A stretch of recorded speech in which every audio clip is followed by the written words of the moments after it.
Yes, how are we all? I hope all is well. My name is Sachin, and this is the Total Cricket Podcast, episode 13. And today is all about the ICC Women's World Cup 2017. We are getting to the very pointy end of the tournament, and I'm going to start by reviewing the Australia versus India semi final. And wow, was this an interesting game! India winning by 36 runs, fairly comfortably in the end, it must be said. I thought that Australia would win, but India pulled this one out of the bag. Certainly an upset, taking out the perennial powerhouses of women's cricket in Australia. What a result for India this was. I'll just recap the game first before going into my analysis. India didn't start off particularly well in this one. Smriti Mandana and Poonam Raut going quite cheaply, the openers. Mithali Raj and Harmanpreet Kaur, they got a nice little stand going, but Mithali Raj, she was out for 36. And then it was up to Harmanpreet Kaur, and wow, did she deliver one of the best innings you will see in women's ODIs. She got 171 of 115. What an innings. She got able support from Dipti Sharma with 25. Dipti Sharma got, that was 137 run stand for the fourth wicket. Very nice indeed.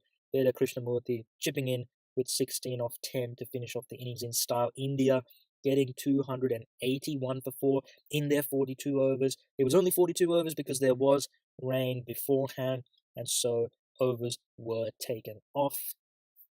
Going into the Australian bowling, Megan Shute, she was quite expensive, 7 and over. She only took the 1 wicket. Elise Perry was economical, only going for 4.4 and over, but wicketless. Jess Johnson got absolutely battered. She went for 9 and over. The other two spinners, Ashley Gardner and Kristen Beams, didn't really fare that well either, both going at economy rates of in between 5 and 6 a wicket apiece. And then Elise Villani bowling an extremely expensive over. 19 runs she went of the only over she bowled, although she did pick up a consolation wicket, really, in Dipti Sharma. Australia got off to the worst possible start in this chase. Nicole Bolton, Beth Mooney, and Meg Lanning all falling very quickly to leave them 3 for 21. Shikha Pandey and Julan Goswami doing damage here, real damage with the new ball.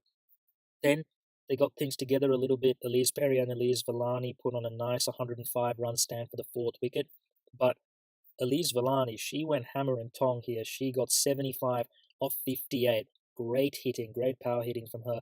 But when she went for 75, she was taken out by Rajeshwari Gaikwad. Then you thought, this could be it for India. And then you follow that up with Elise Perry. Shikha Pandey got her out, caught behind for 38, and you thought, wow, Australia in the mine. Then the collapse continued. Alyssa Healy, Ashley Gardner, Jess Johnson, and Megan Shute all falling in quick succession. But then, incredible partnership for the last wicket really salvaged pride and respectability for Australia more than anything. It was a whopping 76 run stand for the final wicket. Alex Blackwell, what an innings that was. Completely overshadowed by Harmanpreet Kaur, but nonetheless, great innings, 90 off 56. She was hitting absolute bombs in this one, but she eventually perished. And it was really they were never really in with the shout, even with that great hitting from Alex Blackwell. It was all too little too late. And India running out, comfortable winners in the end by 36 runs. History, they make the World Cup final for the first time since 2005 and set up a blockbuster final at Lord's. That's going to be tomorrow.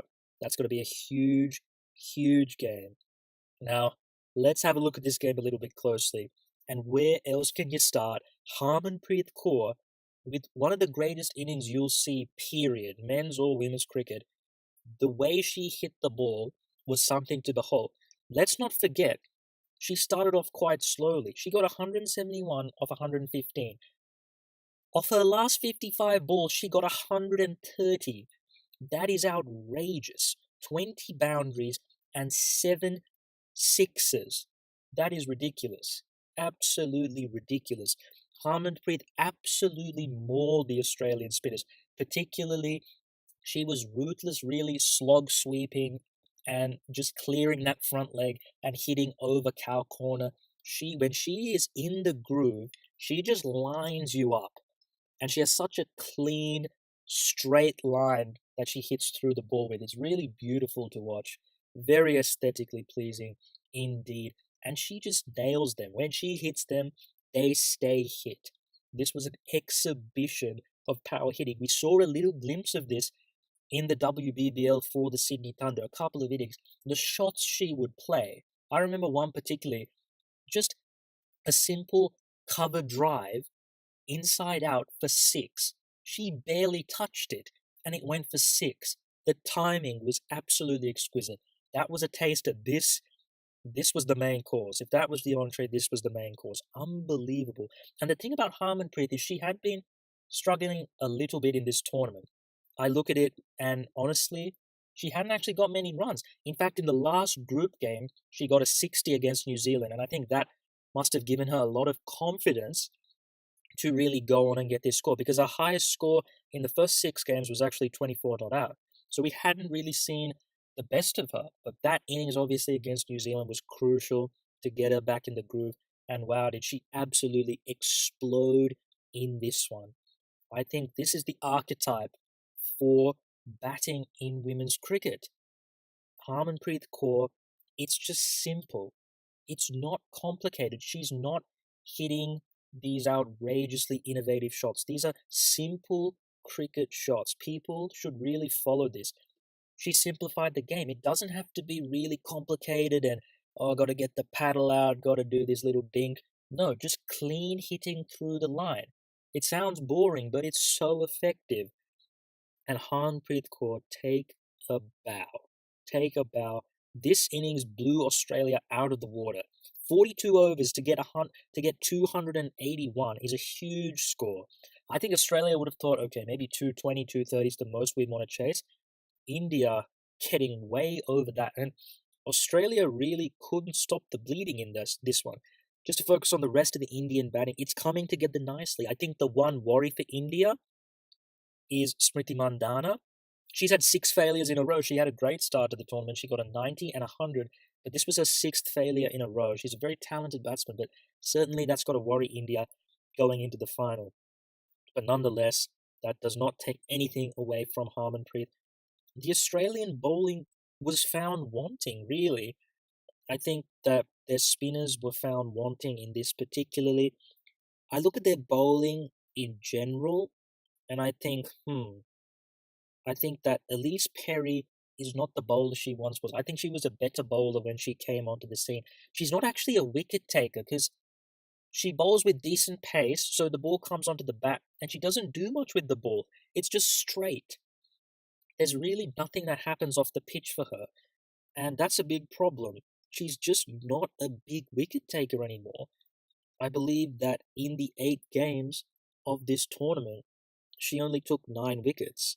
So really, the incisiveness was not quite there. Megan Shute was Australia's best bowler. She took 10 wickets in the tournament. But I think the problem for Australia here was perhaps the spinners. Now, Jess Jonassen, Ashley Gardner, Kristen Beams, they really didn't perform in this one. And in general, they were miserly against the smaller teams.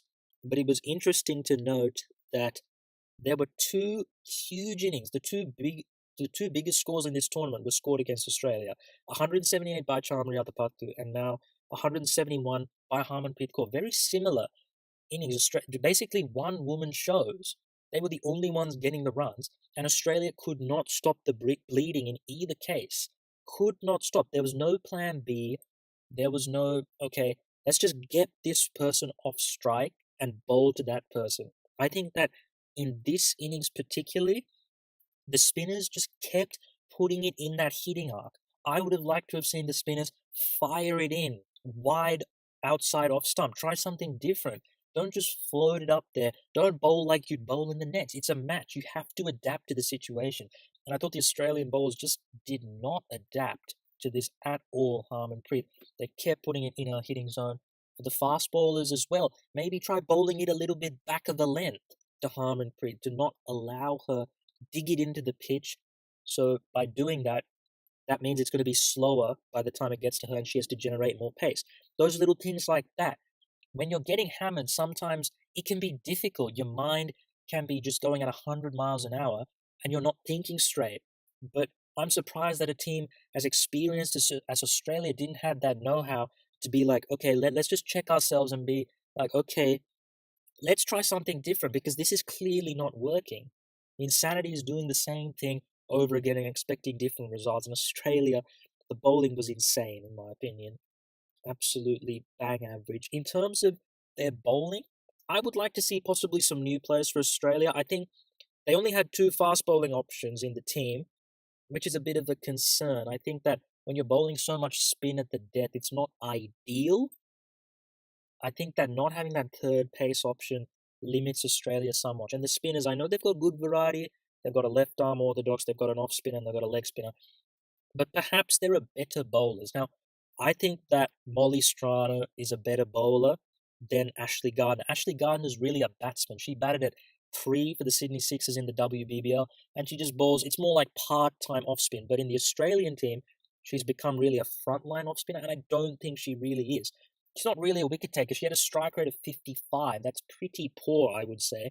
Molly Strano has been an elite wicket taker in the WBBL for a couple of years now. I believe she was the top wicket taker in the first season and the second or third top wicket taker in this last season, and also in the WNCL for Victoria.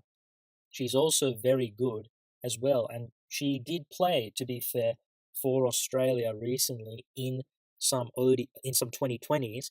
But I'd like to see her in the ODI team. She's a good off spinner and she can handle the bat as well. I think she'd be a better option. Give someone who's an actual frontline off spinner a go. And then Kristen Beams, there's Amanda Wellington.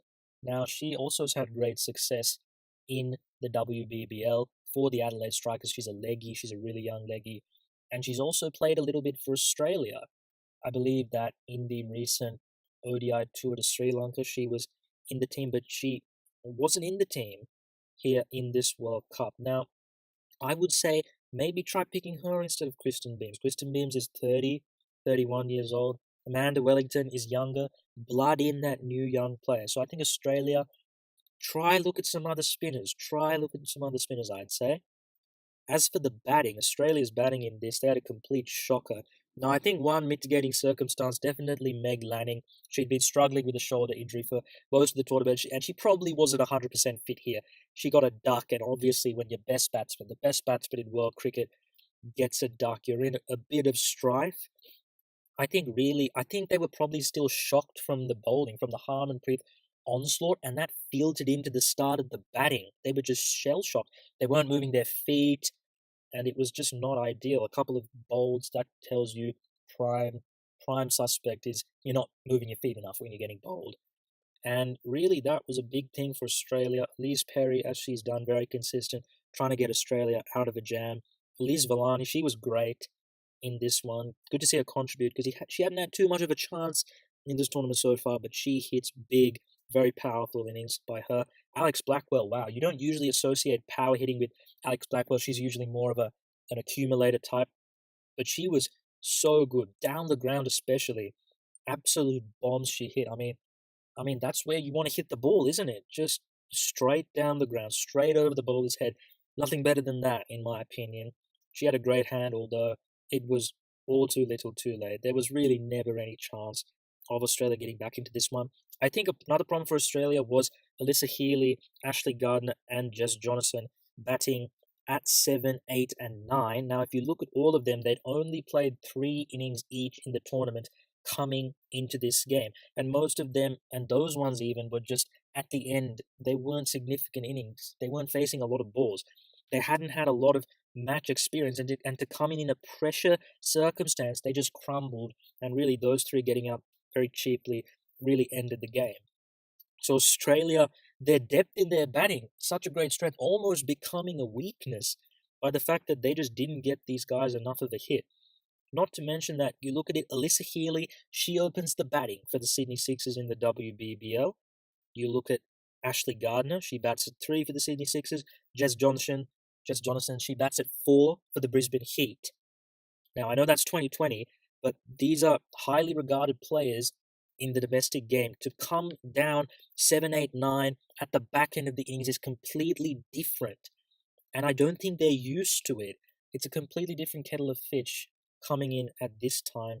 And I think certainly Australia have some concerns about how to fit all these great batsmen in, because someone's going to have to bat lower and in a different position to what they're used to. And that's not easy for batsmen, because one day cricket, we know that you want to bat in the top order, and batting in the lower order, it's quite difficult because you usually have to come in and get going straight away. It's completely different to batting at the top. So that is certainly Australia, something that they'll have to deal with.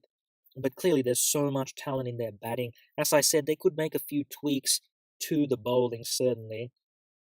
But really, for Australia, I would say that they were really just outclassed by Harmanpreet in this game. She absolutely killed them. This was a freak show by Harmanpreet, but it's a very disappointing tournament in the end for Australia. They expect to win every global tournament, and to get knocked out in the semis by an underdog is certainly not ideal. I think the team is still extremely talented, and no doubt they'll be competing. They've got a great infrastructure behind them, so I don't see any problems in Australia developing cricket. This is certainly just a hump in the road, as a bump in the road, should I say, as far as I'm concerned. Although it is going to be interesting now because they go back to Australia, and as we know, the pay dispute, that's interesting. Now, what we've heard is that ACA and CA, they've been having ongoing negotiations. Apparently, there's some kind of progress, but still nothing definitive. I will give an update when something definitive happens. So expect that from me in a couple of months' time, yeah, because that's how long I expect it to take. It's absolutely ridiculous. But the Australian women, yes, who knows? To say that was that a mitigating factor for them, the pay dispute, I'm not really sure because to be fair, they were still paid for this tournament. That was already prearranged. They got paid for this tournament. It's not like they were going there and they weren't getting paid. So I don't really think you can use that as an excuse, but certainly worrying times for them going back home, basically unemployed. But that's it for Australia. India getting the job done with the ball. The ever experienced Julan Goswami, she got a couple. Shikha Pandey got a couple as well. They did a lot of damage with the new ball. Dipti Sharma, she was very expensive, but although to be fair, that was mainly Alex Blackwell absolutely carting her at the end. She got 3 wickets, and Rajaswari, Gaikwad, and Poonam Yadav also were pretty expensive. But again, as I said, Villani and uh, and Alex Blackwell really took to the spinners. This was a very friendly batting service, it must be said. For all the spinners did struggle to keep the economy rate down, it must be said. So I will give them the benefit of the doubt. To be fair, those two still both picked up a wicket apiece. But for Australia's spinners, as I said, I think throughout the tournament they weren't really extremely incisive. Whereas India's, I think, have been very good. You've got Gaikwad, she's taken a 5 for Putin Yadav's beaten the wickets as well. And Dipti Sharma has also done really nicely. I think that the Indian spinners have taken, I believe it's 41 wickets between them in the tournament so far, which is an average of 5 a game, which is really good. So their spinners have certainly been excellent in this tournament.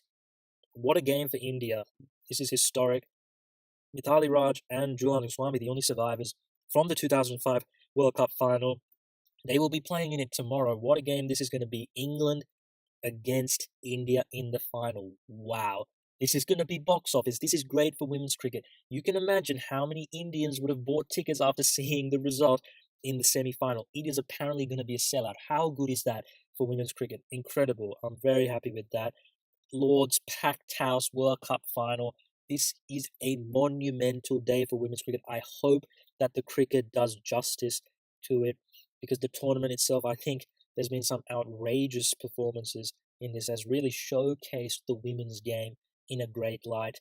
As for the game itself, there's going to be a lot of eyeballs on this one. Amazingly, there's been 50 million people that have tuned into this tournament. That's an 80% increase from 2013. The women's game is growing at a huge rate. No doubt, India's success has certainly helped that, with a 47% hike in the Indian viewership from the last tournament. There is no doubt about that. I don't think you can kid yourself about that. But wow, this is great for women's cricket. I'm looking at the two teams. Anyone could win here. They've both got match winners in them. I look at England and I just think that batting is outrageous. The batting just has the edge for the explosiveness. Tammy Beaumont, Heather Knight, Nat Siver. I could go on. I could go on. This is outrageously explosive. This batting lineup. Sarah Taylor. How could I forget her? And then even in the lower order, Jenny Gunn, Catherine Brunt, Anya Shrubsole, they can all hit big runs. They can hit bombs. If you need a target, if you need 7, 8, 9 runs and over at the end, they can get you over the line with some meaty blows. I think England's bowling, it's so-so. I think their spin is not particularly great. They've got Alex Hartley with the left arm orthodox, Danielle Hazel with the right arm off spinners, no leg spinner, which is not ideal. I believe that their spinners have only taken 27 wickets in the tournament, so that's quite a big gap in the quality of the spinners, India and England, 41 wickets compared to 27. So I guess you could say that India's spin is certainly ahead, and they have more variety because they have the leg spinner as well in Poonam Yadav to go with Dipti Sharma and Rajaswari Gaikwad. So I think India have that edge in the spin, and even in the pace attack, I'd say it's pretty even. Julan Goswami, Shikhar Pandey are very decent, and they're as good a new ball pair as Anya Shrubsole and Catherine Brunt. So I think the bowling, I'd give a slight edge to India, to be honest, but as I said, the batting, I would give a slight edge to England. But no doubt, India have some great performers. If Smriti Mandana can rediscover her from the start of the tournament, then that could be huge. Mithali Raj, we all know how good she is, the leading run scorer in women's ODIs ever. Harmanpreet Kaur, if she gets in the groove, watch out. Dipti Sharma, she's got 180 as her highest score. She can bat. Veda Krishnamurti, we know she can score quick runs. And then you've even got Julan Goswami, Shikhar Pandey. They can certainly hit a big ball as well down the order. They have firepower in the lower order to India. But in terms of the firepower throughout that top order, I'd give the edge to England. But certainly these teams are actually quite evenly matched. And really, I don't know where this is going. England have the pressure of being the favourites, of being the hosts, and really they seemed to buckle under the pressure in the semi and they nearly threw it away. So that could be something to watch. India, they have now a lot of expectation on them to win this.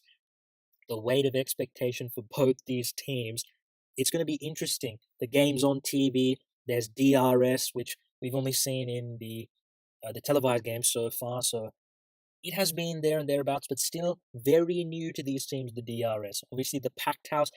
This is something that women's cricket hasn't seen before. It's going to be very interesting to see how these two teams both deal with that really unknown quantity, these outside external factors. Usually, women's cricket, it's not on TV, the crowds are negligible. It's a completely different atmosphere playing in front of a packed house on TV, international TV, being played in so many countries around the world. DRS, the weight of expectation of a World Cup final, that is going to be very interesting to see who handles the pressure. But I cannot wait for this game.